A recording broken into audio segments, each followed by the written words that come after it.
Hi guys, it's Tamara and I am back with another video. I hope you guys have been good because I've been pretty good.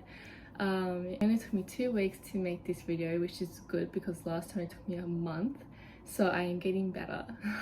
I figured for this video I will talk about Tourette's because if you watched my last video I mentioned that I used to have Tourette's and I still have a lot of tics, so I figured why not make a video about it. I'm sure many other people have it.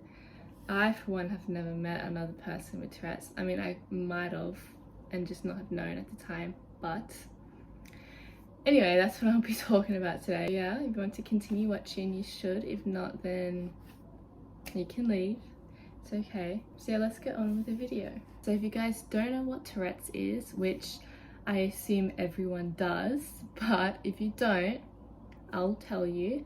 It is a condition of the nervous system that causes people to have tics.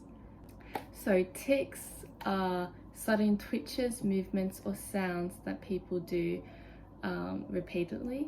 So I think for me the best way to explain how tics feel is like when you have an itch and you try not to itch it, and then like the sensation of wanting to itch it grows so much until you just automatically itch it, like you don't even intentionally itch it, your body just makes you itch it. That's what it feels like to have tics. So like the longer you hold off of doing a movement, the more intense it becomes. So I think that's the best way to explain how it feels. But yeah, so there are 2 types of tics. There's motor tics and vocal tics. So motor tics are just like movements of the body, so like blinking, shrugging your shoulders, or like moving your arm or something like that. And then there's vocal tics, which is obviously tics that are made using your voice or like making some sort of sound. I've had both in the past, and at the moment I only have motor tics, which you probably won't be able to notice because I force myself not to do it. I've gotten better at like not doing it, and because I go through phases where it gets really bad and then other times it's not that bad. And when I'm distracted by something I don't tend to do it that much. So talking about it though does make me want to do it a lot. I will talk about my tics at the end of the video, so if you want to know what my tics are, just stay. But yeah, so I'll just tell you about my experience with it. So I started having tics at, I don't remember what age, but it was before like 8. It was like maybe 7. I honestly couldn't tell you because I don't remember, but I was quite young, and that's when I had my first tic, and it was jumping. Just so it was just jumping. Like I don't know how else to explain it. Like I would have to like jump like that. Like I would just jump even if I'm sitting down or like standing up. I would just jump. Very annoying. But yeah, most of these tics don't last that long. They've only lasted maybe for like a couple of months, but there are some ones that have pretty much stuck with me my whole life up until now. But yeah, so I started around 7, and you know, every other month I would end up gaining a new tic. Yeah, it's hard to explain how it feels sometimes. It's such an interesting disorder to have, and I don't think anyone would truly get how it feels unless you have Tourette's or have had it. So it's hard to explain how it truly feels. I feel like having tics definitely affected me and my confidence a lot, because I remember there was a period of time in my life when I was quite young. I don't remember how old, but I was quite young, where it was really bad, and I just did not want to go out anywhere. Like I would just want to stay in my room the whole time because I just didn't want to be around people, because like being around people and like being stressed out and stuff like that, it exacerbated it, if that's the right word. I think so. It just made it worse, so I just did not want to do anything. When I think back on it, it got really, like, it was pretty bad. Like, it wasn't bad, but it was pretty bad compared to now, and it was so stressful. It was so stressful, and I would be so drained every day because of it. I remember one tic I had, which was the worst by far, and it was a vocal tic, which I think is just the worst ones to have because it's much more noticeable and it's so draining. So I don't really want to do it because I don't like doing it, but I made a noise that sounded like a dog yelping. I don't know if you could hear that. I might cut it out, but it pretty much just, I try to, like, I don't even know how to explain it without doing it, and I kind of don't want to do it, but it was pretty much like a scream but with your mouth closed, like a dog yelping, that type of sound. And I had that for ages, and I would do it all the time.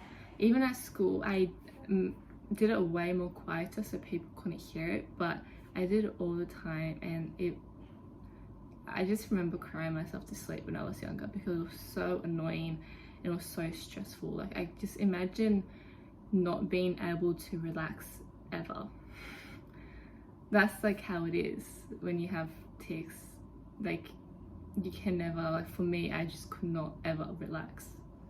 Like, I was never not stressed. And I remember at night I would do it all the time, that sound. And because I have two sisters, so they will hear me doing it until I fell asleep, and they're like, stop, it's so annoying, da da da da. I'm like, I wish I could stop, but I can't. But yeah, that by far was the worst tic. And I've had many other ones that are pretty annoying, but that is by far the most annoying one. So annoying. Oh my god, it made me like, ugh. Yeah, I'm just gonna go through now all the tics I've had that I can remember. So it started jumping. I used to cough all the time. I had the yelping one I was just talking about, scrunching nose, so like that, I'll do that all the time, and that's one of the ones I still have too. Rolling eyes, like that, and I still have that one as well. I remember in primary school we were doing something and I was doing it, like, and the teacher was talking and I was doing that because I had to, and then the teacher like noticed I did it, and she called me out in front of the whole class and was like, why are you rolling your eyes at me? I'm like, oh, I'm not. And then I told my mum, and she called the school, and then every time after that, every time I saw that teacher, she used to always smile at me and be all nice and stuff like that, but she never apologized. Back to it, I also had blinking, which I still have that one as well.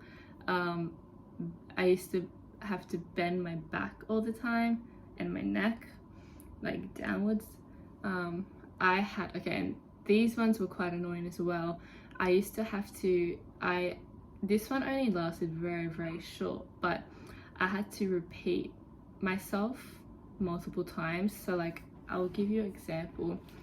It was in primary school, and I remember like having to repeat words that I said. So like, one time my mum asked me like, what did you do at school today? And then I would want to say, oh, like, I did this, or it was good, but instead of saying that, I would be like, it was good. Like, I would have to repeat the words so many times until I got it right. But that one didn't last that long.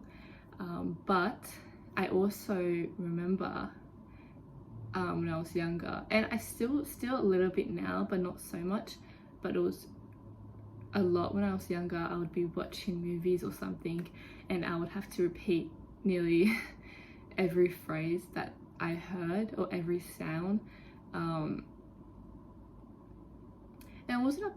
And it was pretty recent I still did that. Like I would repeat sounds and phrases from movies until I got it right. I think there's an actual specific name for that. I can't find it, so I don't know if there is a word, but yeah, I used to repeat the phrases I heard on TV and like 4 times before stopping and then doing it 30 seconds later to a new phrase. But yeah, I'm glad I don't do that one that much anymore because it made watching movies and shows not that enjoyable. But anyway, Tourette's is a very unique disorder. It's so like interesting thing to experience and deal with. To be honest, I'm just surprised that I never got bullied at school for it.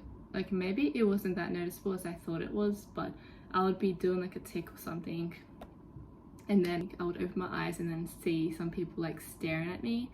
But yeah, like no one ever really said anything ever about it, ever. Like I never got bullied for it to my face. I never did. Which is good. I do not want to be bullied for having Tourette's. That's so sad. But yeah, I was definitely a bit of an oddball growing up, looking back. I was so happy, or not happy, but intrigued when I found out that Billie Eilish has Tourette's. I find that so interesting because like I said, I haven't really met many people with Tourette's or heard of many people with Tourette's. So when, you know, I see someone with Tourette's doing big things, it's like, wow, that's so good. Good for you. I think being friends with someone with Tourette's would be hard. Not hard, but I just know that for me, I would have to, like, if they tick and make a sound or movement, I would have to do the same thing, and then I wouldn't want them to think I'm like making fun of them. But yeah, I used to think having tics was so embarrassing. Like I was so ashamed of it. Like I was so ashamed of it, and now I'm talking about it to strangers on the internet. Wow. Because it's such an isolating thing to experience, because it's so hard to explain to people that like you can't control it. And yeah, like I said, if you haven't had it or you don't have it, you will never truly know what it feels like to have it. But yeah, a very isolating thing to experience in my opinion. But anyway, it's such a frustrating thing to go through. Like it's so frustrating and so draining when you like want to tick but you can't get it right. People with Tourette's will definitely know what I mean, but it's such a frustrating thing to experience because it's like it's so uncomfortable that it's like painful almost. Yeah. But yeah, it is what it is. I think that's it for this video. Yeah, I don't think I've ever really talked about Tourette's before in my life, so it's good to talk about it because I know there's so many people who have had it growing up, and I would love to hear your experiences, because I used to feel like and I still kind of do, but I used to feel like I was the only one who experienced it and had to deal with it growing up. But you know, I know there's a lot of you, so I would love to hear your experience.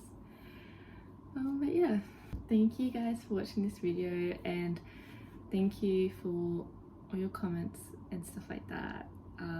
It means a lot. Yeah, if you guys have any like suggestions of topics I should talk about in my next videos, let me know, because I'm actually running out of ideas already. So please let me know, because I love making videos and I want to continue to do it. So please let me know. And yeah, I guess I'll see you in my next video, which again hopefully won't be too long until I post. But yeah, I hope you guys have an amazing day every day, and I'll see you soon. Bye.